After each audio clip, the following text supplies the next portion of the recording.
general store was close by.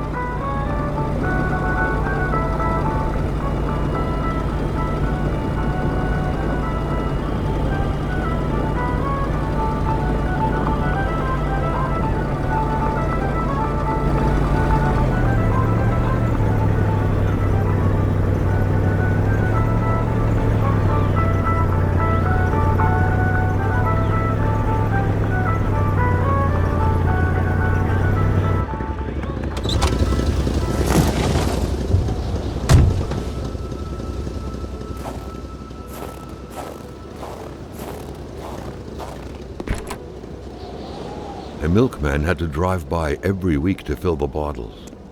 The fresh milk indicated a recent visit.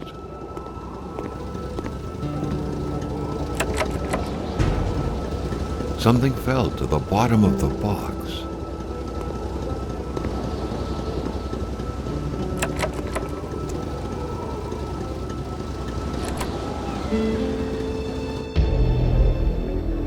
Carl had no trouble recognizing his employer. He had been killed. There was no need to be a detective to figure that out. But only a detective could have noticed that the killer had to have been very close, that the fatal blow had been given before the victim even realized.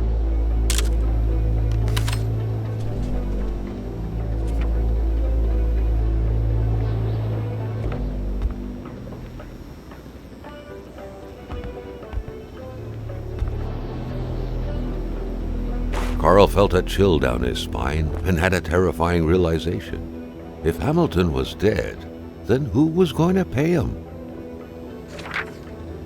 What could be inside that envelope? Carl was taken aback. He knew this address. It was said to be the address of the P.O. box for the Canadian Secret Service.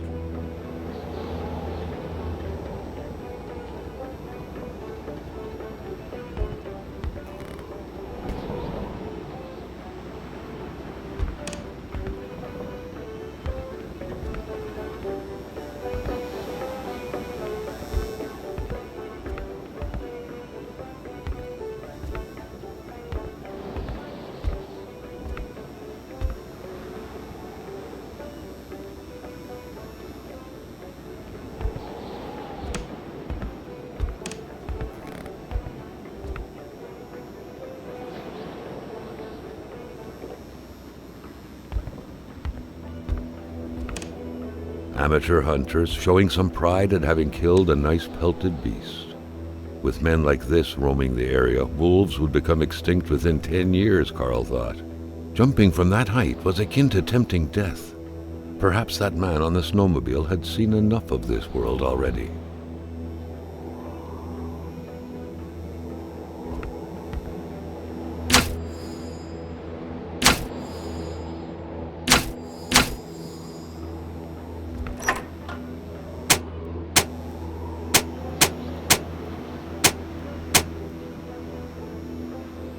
The note explained that the garage and the store couldn't be supplied with electricity at the same time.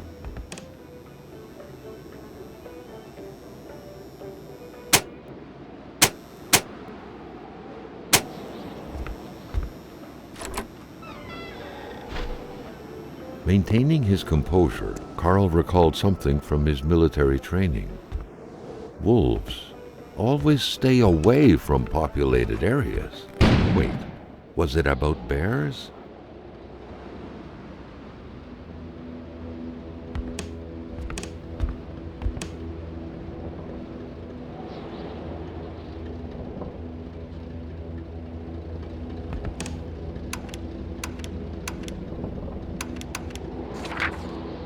Carl knew that Gilles Lachance was in charge of the general store.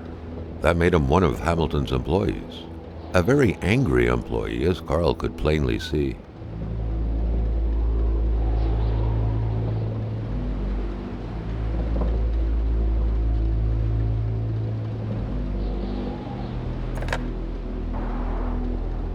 The snowstorm pummeled everything in its path.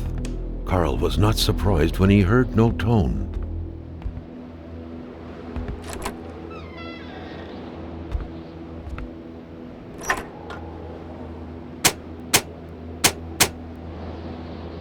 The note explained that the garage and the store couldn't be supplied with electricity at the same time.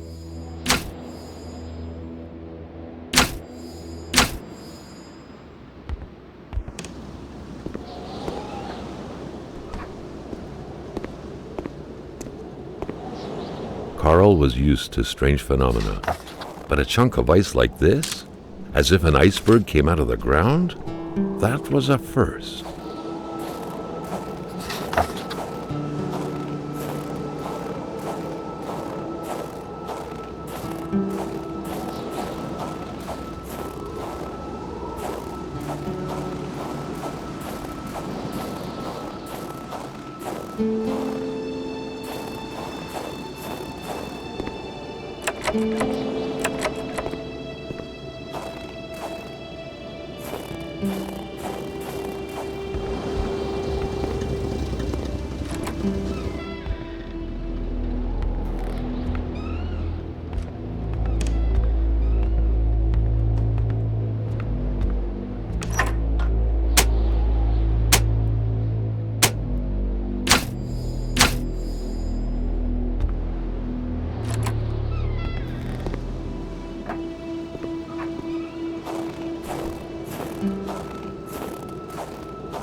Carl felt that the store and its surroundings still held their secrets, and he didn't like to miss out.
A radiator without power is as good as a wood stove without logs.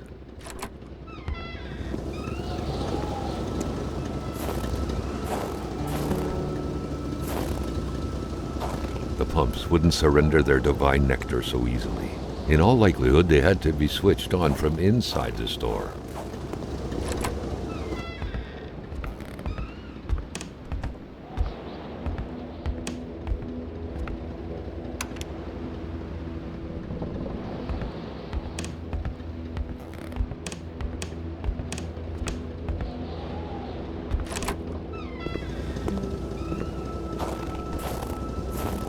The pumps wouldn't surrender their divine nectar so easily. In all likelihood, they had to be switched on from inside the store.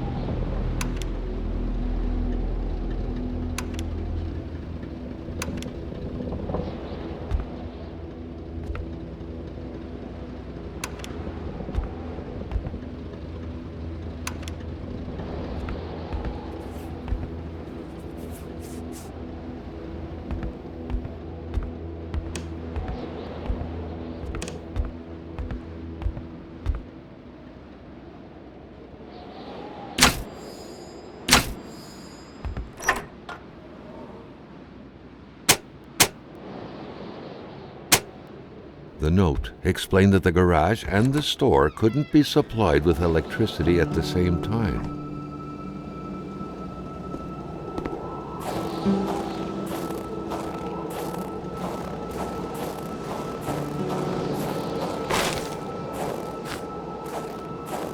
The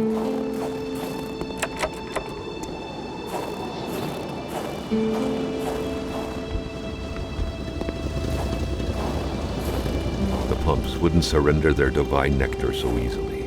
In all likelihood, they had to be switched on from inside the store. Given the circumstances, leaving with an empty tank would be a death warrant. Carl had to refuel.